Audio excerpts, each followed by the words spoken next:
আশা করি খুবই ভালো আছো। আমার আজকের নতুন টপিকস হচ্ছে তোমাদের জন্য যে আমরা এইচএসসি আইসিটির তৃতীয় অধ্যায়ের আজকে আমরা যে গুরুত্বপূর্ণ টিক্সটা শিখব তা আমাদের এমসিকিউ এর জন্য সচরাচর থেকে থাকে। আমরা এমসিকিউ করতে যে আমাদের অঙ্ক করে রাফ করে অনেক বড় অঙ্ক করে করতে হয়। আজকে যেন আমাদের সময় নষ্ট না হয় সেই কথাটা বিবেচনা করে আজকে তোমাদের জন্য খুব সহজ একটি টিপস দিতে যাচ্ছি, যার জন্য তোমাদের থেকে আমার কিছু দাবি যে আমি যে ভিডিওটি তোমাদের জন্য খুব কষ্ট করে তৈরি করছি তার জন্য আমি তোমার কাছে একটি সাবস্ক্রাইব চাই। আর এই সাবস্ক্রাইব দিলেই আমি তোমাদের জন্য ভিডিও বানানোর ইন্সপিরেশন পাবো। আর ইন্সপিরেশন থেকে তোমাদের থেকে অনেক আরও শিক্ষার্থীদের উপকার হবে। আশা করি তোমাদের থেকেই আমার ইন্সপিরেশনটা কাজে লাগবে। তো আজকে আমি যে টিউটোরিয়ালটা তোমাদের সাথে শেয়ার করতে যাচ্ছি তা তোমরা শেষ পর্যন্ত দেখতে থাকো। আর আমি কি শর্টকাট টিক্সগুলো দিচ্ছি, এই টিক্সগুলো যদি তোমরা স্কিপ করে দেখতে থাকো তাহলে হয়তোবা তোমরা মূল থিমটা হারিয়ে ফেলবে। ভিডিওটি শেষ পর্যন্ত দেখতে থাকো। কথা না বাড়িয়ে চলো তাহলে আমরা আজকে হোয়াইট বোর্ডের দিকে যাই। শর্ট টেকনিকগুলো তোমাদের দেখে নেওয়া উচিত। দেখো তাহলে, যে কোনো সংখ্যা পদ্ধতির সর্বোচ্চ সংখ্যার সাথে 1 যোগ করলে 10 হবে এবং যে কোনো সংখ্যা পদ্ধতির 0 এর সাথে 1 বাদ দিলে ওই সংখ্যা পদ্ধতির সর্বোচ্চ সংখ্যা হবে। কথাটা আরেকটু ভালোভাবে মাথায় নাও। যে কোনো সংখ্যা পদ্ধতির, আমাদের সংখ্যা পদ্ধতি 2 প্রকার, তার মধ্যে সংখ্যা পদ্ধতি 2 প্রকার, এর মধ্যে পজিশনাল সংখ্যা পদ্ধতি, নন পজিশনাল। পজিশনালকে 4 ভাগে ভাগ করা হয়: বাইনারি, দশমিক বা ডেসিমেল, অক্টাল, আর এটা হচ্ছে হেক্সাডেসিমেল। এখন এই সংখ্যা পদ্ধতি সর্বোচ্চ সংখ্যার সাথে 1 যোগ করলে, যে কোনো সংখ্যা পদ্ধতি সর্বোচ্চ সংখ্যার সাথে 1 যোগ করলে 10 হয়। আর যে কোনো সংখ্যা পদ্ধতির আবার 0-এর সাথে যদি 1 বাদ দিই তাহলে কি হবে? সর্বোচ্চ সংখ্যা হবে ওই সংখ্যা পদ্ধতির। এবার তার আগে আমি তোমাদের বেজ সম্পর্কে ধারণা দিচ্ছি পজিশনাল সংখ্যা পদ্ধতির। দেখো, সংখ্যা পদ্ধতি বেজ সর্বোচ্চ সংখ্যা হয়ে গেছে, সরি। বাইনারি সংখ্যার বেজ হচ্ছে 2, এর সর্বোচ্চ সংখ্যা হচ্ছে 1। আর এই সংখ্যাগুলো হবে বেজের সমান, যার বেজ যত তার সংখ্যা তত। এর বেজ হচ্ছে 2, সংখ্যা হবে 2টা। কোথায় থেকে? 0 থেকে সর্বোচ্চ সংখ্যা পর্যন্ত। তাহলে কত হবে? 0 থেকে 1 পর্যন্ত হবে।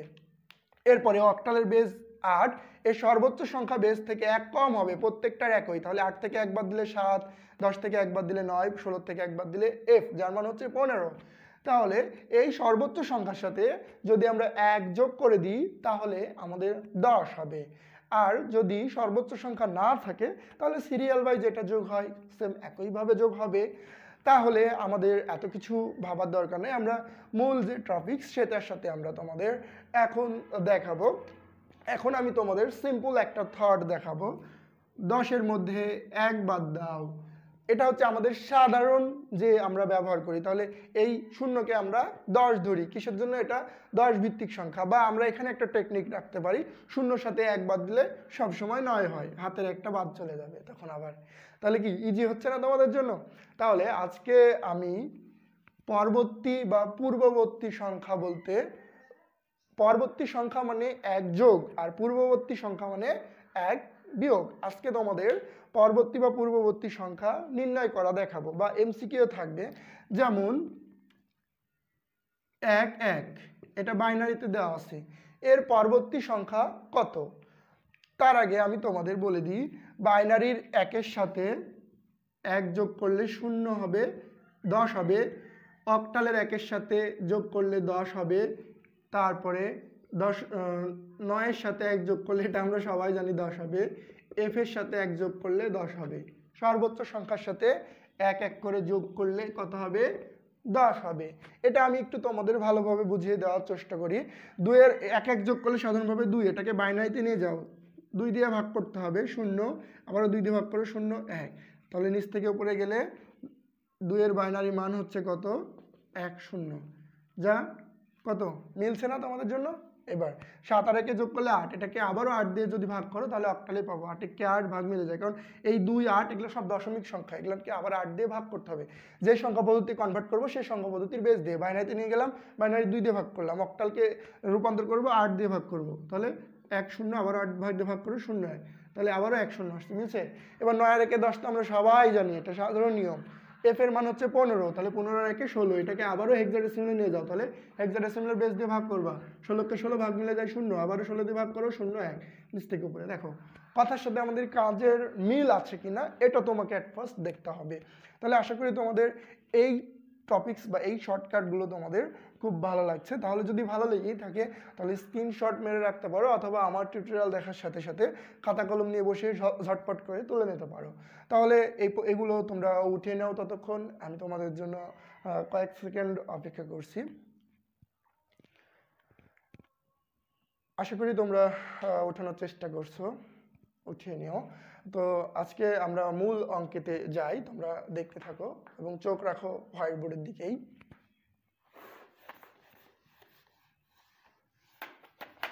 আজকে আমরা যোগ করব, যেমন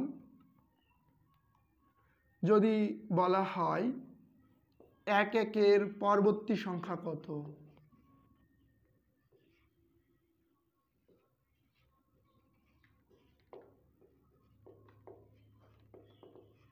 তাহলে কি করতে হবে? এটার পরবর্তী সংখ্যা বললে 1 যোগ করবা, আর পূর্ববর্তী সংখ্যা বললে 1 মাইনাস করে দেবা।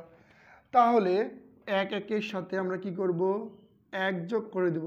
তাহলে আমরা জানি যে কোনো সংখ্যা পদ্ধতির সর্বোচ্চ সংখ্যার সাথে, এই সংখ্যা পদ্ধতিটা হচ্ছে বাইনারি, তাহলে বাইনারির সর্বোচ্চ সংখ্যার সাথে 1 যোগ করলে 10 হবে, হাতে থাকবে কত বন্ধুরা? 1।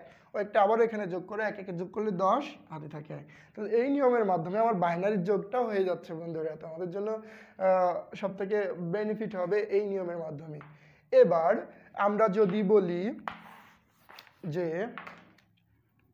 7 7 8-এর পরবর্তী সংখ্যা, এটা এমসিকিউ আমাদের খুব অল্প সময়ের মধ্যে করে ফেলতে পারবো। তাহলে এটার সাথে আমাদের কি করতে হবে বন্ধুরা? 1 যোগ করতে হবে, অর্থাৎ এই যে 7-এর সাথে 1, অক্টাল সংখ্যার সর্বোচ্চ সংখ্যা হচ্ছে 7, যার সাথে 1 যোগ করলে 0 হবে, হাতে থাকবে কত? 1। 10ও বলতে পারি আমরা, কিন্তু 10 না বলে 0 বলবো, হাতে থাকবে 1। আবারও 1, 7 আর 1 8 হয়, 8-এর জন্য 0, হাতে থাকছে 1। আশা করি তোমাদের বুঝতে সহজ হয়েছে।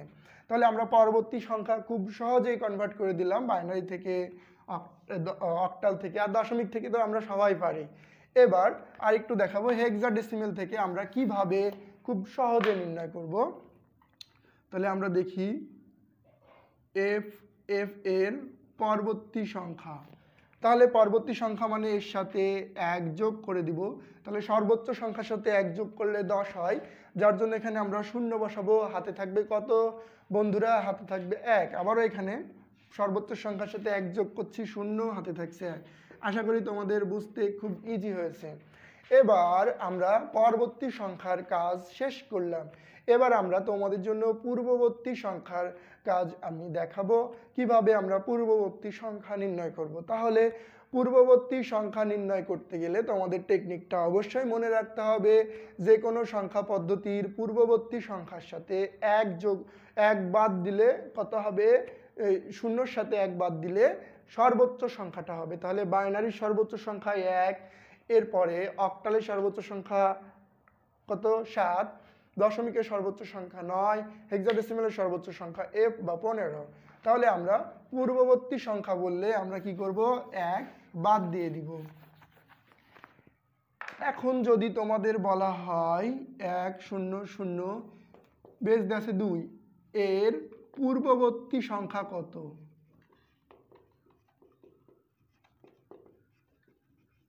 তখন কিভাবে কনভার্ট করে দেবো? কারণ সংখ্যাটা আছে বাইনারি। দেখো 1 0 0-এর মধ্যে আমরা 1 বাদ দিয়ে দেবো বাইনারি সংখ্যা থেকে। তাহলে কি হবে?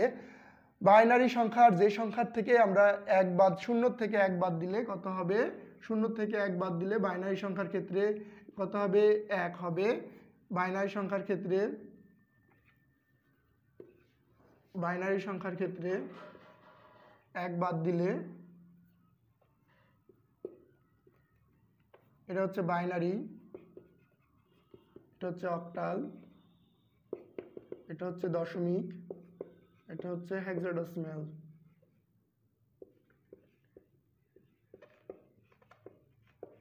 তাহলে বাইনারি 0-র সাথে 1 বাদ দিলে 1 হবে, অক্টালের শূন্যর সাথে 1 বাদ দিলে 7 হবে, দশমিকের শূন্যর সাথে 1 বাদ দিলে 9 হবে, হেক্সাডেসিমালের শূন্যর সাথে 1 বাদ দিলে 15 হবে বা এফ হবে। এটা আমাদের মনে রাখতে হবে যে সর্বোচ্চ সংখ্যার সাথে আমরা 1 বাদ দিয়ে কত পেতে পারি আমরা। ঠিক আছে, তাহলে শূন্যর সাথে 1 বাদ দিলে এখানে অনেকে 9 ভাববে, কিন্তু এটা বাইনারি সংখ্যা। বেজ দেখে আমরা চিনতে পারছি যার বেজ 2 সে সংখ্যাটি বাইনারি, যার বেজ 8 সে সংখ্যাটি অক্টাল, যার বেজ 10 তার সংখ্যাটি হচ্ছে দশমিক সংখ্যা বা ডেসিমেল সংখ্যা, যার বেজ 16 সে সংখ্যাটি হচ্ছে হেক্সাডেসিমাল সংখ্যা। শূন্যর সাথে 1 বাদ দিলে কত হবে বন্ধুরা? 1 হবে। হাতে থাকবে কত? 1। আবারও হাতে থাকবে, কিন্তু এগুলো লেখার পরেও হাতে থাকবে কত? 1। আবারও 1 বাদ দাও শূন্যর মধ্যে, তাহলে কত হবে? আবারও 1 হবে। হাতে থাকবে কত? 1। একে বাদ দিলে 0। আশা করি আমরা এটা তোমাদের একটু আমরা যেটা করছি এটার আমরা সত্যতা দেখাবো। 1 দ্বিগুণ 2, 2 দ্বিগুণ 4। তাহলে এই মানটা বসাও, তাহলে যে ঘরে 1 আছে সেই ঘরটা হবে 4। 4-এর মধ্যে আমরা কত বাদ দিব? 1 বাদ দিব, তাহলে কত হবে? 3। 3-এর বাইনারি মান কত? যে ঘরে যোগ করলে 3 হবে, 2 আর 1 3, তাহলে এই ঘরে 1, এই ঘরে 1, এই ঘরে 0। মিলছে? আশা করি তোমাদের বুঝতে খুব ইজি হয়েছে যে আমরা যে পদ্ধতিটা করছি আসলে সঠিক কিনা। তো এখান থেকে তোমরা তোমাদের সত্যতা নিতে পারো বা আমরা প্রুফ দেখাতে পারি। এরপরে আমরা একটা অক্টাল সংখ্যা দিব।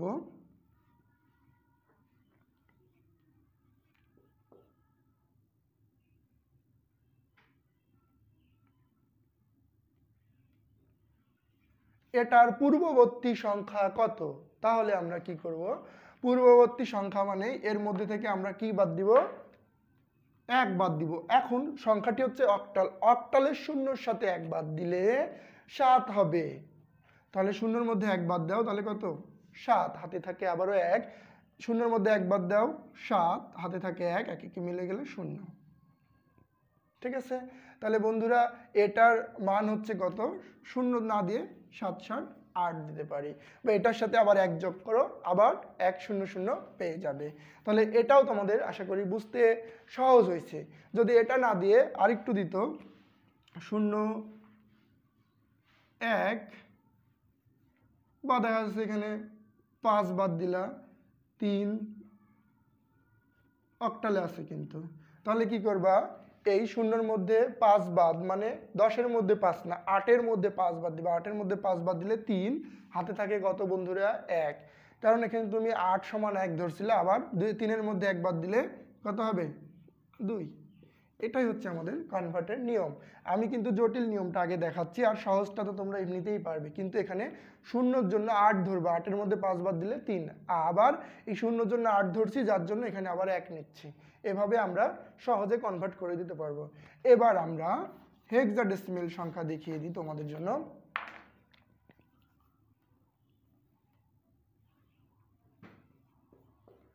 যদি এখানে বেজ 16 দেওয়া থাকে তাহলে কি করবা? তাহলে এর মধ্যে 1 বাদ দিয়ে দিবা। হেক্সাডেসিমালের বেজ 16, এর মধ্যে 1 বাদ দিলে কত হবে? এফ হবে। তাহলে কত হবে? এফ। আবারও হাতে থাকে 1, ও একটা এখানে বাদ দাও, তাহলে কত? এফ হবে। আবারও হাতে থাকে 1, 1 বাদ দিলে 16। আমরা পূর্বে একটা অঙ্ক দেখাইছিলাম, এফ এর পরবর্তী সংখ্যা এত, আর এত এর পূর্ববর্তী সংখ্যা এত। আশা করি তোমাদের বুঝতে খুব সহজ হয়েছে। আমরা একটা সাধারণ অঙ্কে যাই। 0 ডি 0 1 বি আমরা বিয়োগ করব। ঠিক আছে, বি ও আর 1 ডি। তাহলে ডি এর মান হচ্ছে 13, 0 সমান আমরা 16 ধরবো। তাহলে 16-এর মধ্যে 13 বাদ দিলে কত হচ্ছে বন্ধুরা? 0-এর মধ্যে 13 বাদ দিলে 16-এর মধ্যে 13 বাদ দিলে হচ্ছে কত? এখানে যেহেতু 16 ভিত্তিক সংখ্যা তাই 16 ধরবো 0 সমান। তাহলে 3 হবে, হাতে থাকবে 1, ও একটা আবার এখানে যোগ করো 2, উপরে 16 ধরবো। তাহলে 16-এর মধ্যে 2 বাদ দিলে 14, যার মান হচ্ছে ই। আবারও হাতে থাকবে 1। তাহলে বি এর মধ্যে আমরা 1 বাদ দিব, বি এর মান হচ্ছে 11, 11-এর মধ্যে 1 বাদ দিলে কত হবে? 10, 10 না লিখে আমরা এখানে কি লিখবো? এ। তাহলে এভাবে আমরা বিয়োগও করতে পারবো একটা সংখ্যার থেকে আরেকটা সংখ্যা, বা পূর্ববর্তী পরবর্তী সংখ্যাও আমরা খুব সহজে নির্ণয় করব। আমরা যেগুলো দেখলাম এগুলো প্রায় সচরাচর পরীক্ষাতে থাকে, আর যদি এর বাইরেও থাকে তোমরা আশা করি পারবে। আমি যে তোমাদের শর্টকাটটা দিয়েছি, তাহলে আজকে মতো পর্যন্ত। আর যদি আমার ভিডিওটি তোমাদের ভালো লাগে, আর ভালো লাগা থেকেই যদি ভালোবাসাটা তৈরি হয়ে যায়, তাহলে অবশ্যই সাবস্ক্রাইব করে সাথে থাকবে। ধন্যবাদ সবাইকে।